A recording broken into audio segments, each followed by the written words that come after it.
तलाक दूंगी मगर मेरी एक शर्त है। जब मैं रात को घर पहुंचा तो मेरी पत्नी ने खाना लगाया।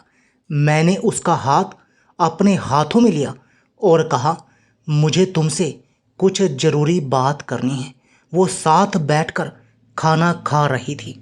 उसकी आंखों में कुछ दर्द साफ नजर आ रहा था। अचानक मुझे नहीं पता कैसे कहूँ, मगर मुझे उसे बताना ही था। मैंने बड़ी शांति से कहा, मुझे तुमसे तलाक चाहिए। लगा जैसे उसे मेरे शब्दों से कोई फर्क ही नहीं पड़ा, बल्कि उसने मुझसे उल्टा पूछा, क्यों तलाक चाहिए। मैंने उसके सवाल को अनसुना किया तो उसे गुस्सा आ गया। उसने चम्मच उठाकर बाहर फेंक दिया और जोर से चिल्लाती है, तुम इंसान नहीं हो। उस रात हमने एक दूसरे से कोई भी बात नहीं की। वो रो रही थी। मुझे पता था कि वह जानना चाहती थी कि आखिर ऐसा क्या हुआ जो हमारा रिश्ता टूटने की कगार पर आ गया। पर मेरे लिए उसके सवालों का जवाब दे पाना नामुमकिन था। मैं अब किसी और से, प्रिया नाम था, उससे प्यार करने लगा था। अब मुझे उससे प्यार नहीं रहा। प्यार की सज़ा दी थी मैंने उसको। भरे मन से मैंने तलाक के पेपर तैयार किए। उसमें लिखा था कि वह पूरा घर, कार और कंपनी के 30% शेयर भी ले सकती है। लेकिन उसने उन पेपर को देखा और उनके टुकड़े टुकड़े कर दिए। वो औरत जिसने मेरे साथ जीवन के 10 साल बिताए थे, वो आज मेरे लिए एक अनजान औरत बन चुकी थी। मगर मैं क्या करूं? जो हो चुका उसे मैं बदल नहीं सकता था, क्योंकि मैं प्रिया को अपनी पत्नी से भी ज़्यादा प्यार करने लगा था। आखिरकार उसके सब्र का बांध टूट गया और वो फूट फूट कर मेरे सामने ही रोने लगी। मेरे लिए उसका रोना एक तरह से उसकी रिहाई की तरह ही था कि ये बात जो कई दिनों से मुझे परेशान कर रही थी अब बिल्कुल साफ हो चुकी थी। अगले दिन मैं घर काफ़ी लेट आया। मैंने देखा कि वो टेबल पर बैठकर कुछ लिख रही थी।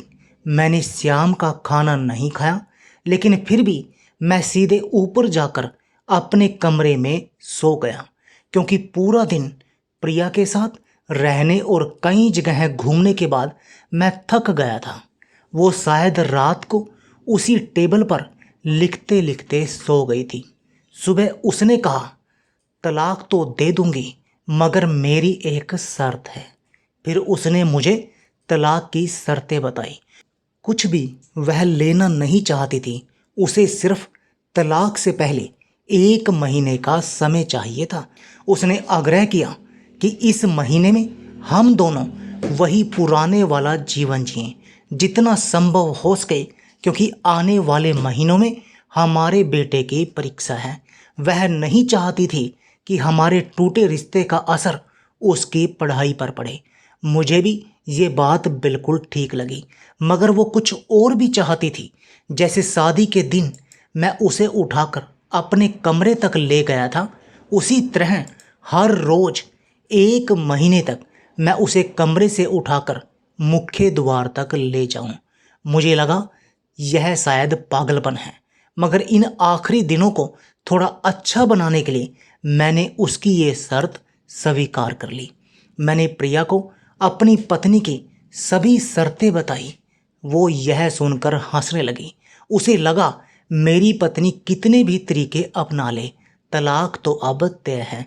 मेरी पत्नी और मैं किसी से भी इस दौरान नहीं मिले थे, लेकिन उस दिन जब मैंने उसे पहली बार उठाया, गेट तक लेकर गया, तो हम दोनों काफ़ी अजीब महसूस कर रहे थे। पीछे से हमारा बेटा भी खिलखिलाकर खुश हो रहा था। अगले दिन यह काम थोड़ा सामान्य और आसान हो गया। वह मेरे सीने से लगी और मैं उसकी खुशबू महसूस कर रहा था। ऐसा लगा जैसे कई दिनों बाद, कई महीनों बाद मुझे यह खुशबू मिल रही है, या फिर कई दिनों से मैंने उसके होने का महसूस ही नहीं किया था।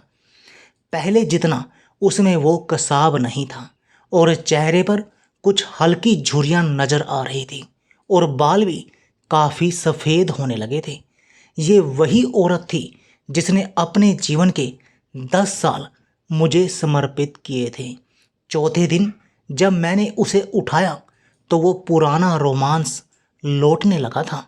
5वें और 8वें दिन वो पुराना प्यार फिर जागने लगा। मैंने प्रिया को इस बारे में कुछ भी नहीं बताया था। अब उसे उठाना और आसान हो गया था। शायद हर रोज ऐसा सब करने का मैं आदी हो गया था। एक दिन वह अपनी पसंद की साड़ी निकाल रही थी, लेकिन कुछ खास नहीं ढूंढ पाई। उसने सांस भरते हुए कहा कि उसके सारे कपड़े बड़े पड़ने लगे हैं। तब मुझे पता लगा कि वह काफ़ी दुबली हो गई है और इसलिए मैं उसे आसानी से उठा पा रहा था। मेरे दिल को एक झटका सा लगा। उसने अपने दिल में काफ़ी सारा दर्द छिपा रखा था। पता नहीं कैसे मैं आगे बढ़ा और उसके सिर को छूकर देखा। अचानक हमारा बेटा आया और बोला कि पापा, ये तो मम्मा को उठाकर बाहर ले जाने का समय हो गया। उसके लिए अपने पापा द्वारा मम्मा को इस तरह उठाकर ले जाते हुए देखना जीवन का अभिन्न हिस्सा बन गया था। मेरी बीवी ने हमारे बच्चे को बुलाया और जोर से उसे गले लगा लिया। मैंने अपना चेहरा दूसरी तरफ कर लिया। मुझे लगा कि मैं कहीं अपना निर्णय ना बदल लूं। मैंने अपनी पत्नी को रोज की तरह उठाया और बेडरूम से सीटिंग रूम लेते हुए हॉल तक ले आया। उसने प्यार से अपने दोनों हाथ मेरी गर्दन के आसपास रख दिए। मैंने उसे जोर से पकड़ रखा था, बिल्कुल हमारे सुहाग रात की तरह। मगर उसका इतना कम वजन मुझे बार बार परेशान कर रहा था। मैंने उसे उठाया तो मेरे लिए एक कदम भी चल पाना मुश्किल हो रहा था। हमारा बेटा स्कूल जा चुका था। मैं अपनी कार में ऑफिस गया और कार में से बाहर आ गया। बिना कार को लॉक किए मुझे डर था कि कहीं अब एक पल की भी देरी कहीं मेरा इरादा ना बदल दे। मैं ऊपर गया। प्रिया ने दरवाज़ा खोला और मैंने उससे कहा, सॉरी प्रिया, अब मैं अपनी पत्नी से तलाक नहीं लेना चाहता। उसने मुझे देखा और मेरे सिर पर हाथ फेर कर कहा, तुम्हें बुखार तो नहीं है? मैंने उसका हाथ हटाया और कहा, सॉरी प्रिया, अब मुझे अपनी पत्नी से तलाक नहीं चाहिए। हमारी शादीशुदा जिंदगी शायद हम दोनों के ध्यान न देने की वजह से बोरिंग सी हो गई थी, लेकिन इसका मीनिंग यह कतई नहीं कि हम एक दूसरे से प्यार नहीं करते। अब मुझे एहसास हुआ है कि जिस दिन मैं उससे शादी करके अपने घर लाया था, उस दिन से जीवन के आखिरी दिन तक मुझे उनका साथ निभाना है। प्रिया के होश उड़ गए। उसने मुझे एक जोरदार चांटा जड़ दिया। मेरे मुंह पर वह रोने लगी और दरवाज़ा अंदर से बंद कर लिया। मैं सीढ़ियों से नीचे उतरा और आकर अपनी कार में बैठ गया। आगे एक फूल वाले की दुकान पर रुका और अपनी प्यारी पत्नी के लिए एक सुंदर सा गुलदस्ता लिया। दुकानदार ने पूछा कि इस पर क्या लिखना है। मैंने मुस्कुराते हुए कहा कि मैं तुम्हें जीवन के आखिरी दिन तक यूं ही उठाता रहूंगा, मेरी अर्धांगिनी। उस शाम जब मैं घर आया, हाथों में गुलदस्ता लिए, मेरे चेहरे पर एक मुस्कान थी।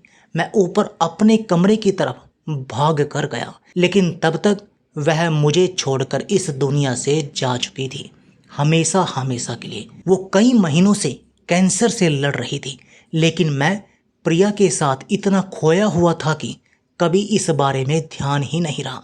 उसे पता था कि वह जल्दी ही मुझे छोड़कर जाने वाली है, इसलिए वह मुझे और मेरे रिश्ते को टूटने से बचाना चाहती थी। लेकिन मैं नीच उससे तलाक लेना चाहता था, लेकिन फिर भी उसने मुझे अपने बच्चे की नज़र में एक प्यारा पति और पिता बना दिया था। जीवन की छोटी छोटी बातें रिश्तों में बहुत महत्व रखती हैं। बड़ा घर, बड़ी कार और बैंक बैलेंस ये खुशियों का हिस्सा जरूर बन सकता है, मगर अपनों के बिना इनकी किसी तरह की कोई अहमियत नहीं। तो दोस्तों, इस कहानी के बारे में आपकी क्या राय है? आप हमें कमेंट करके ज़रूर बताएं। दोस्तों, यदि आपको हमारी ये कहानी तलाक दूंगी मगर मेरी एक शर्त है कैसी लगी, आप हमें कमेंट बॉक्स में ज़रूर बताएं। यदि आपके पास भी ऐसी ही कोई प्यारी सी कहानी या फिर ऐसी कोई कहानी है जिससे हमें कुछ शिक्षा मिले तो आप हमारे साथ उसको ज़रूर शेयर करें। दोस्तों, यदि आपको हमारी ये वीडियो अच्छी लगे तो आप हमारी इस वीडियो को लाइक शेयर ज़रूर करें और ऐसी ही दिल को छू लेने वाली प्रेरणादायक कहानियाँ सुनने के लिए हमारे चैनल को भी सब्सक्राइब करें। यदि आप हमें फेसबुक पर देख रहे हैं तो आप हमारे फेसबुक पेज को भी लाइक और फॉलो जरूर करें। तो दोस्तों, फिर मिलते हैं ऐसी ही ज़बरदस्त कहानी या फिर टिप्स के साथ नई वीडियो में। तब तक के लिए आप सभी का धन्यवाद। आप सभी अपना ख्याल रखना, अपना ध्यान रखना। आपका दिन मंगलमय हो।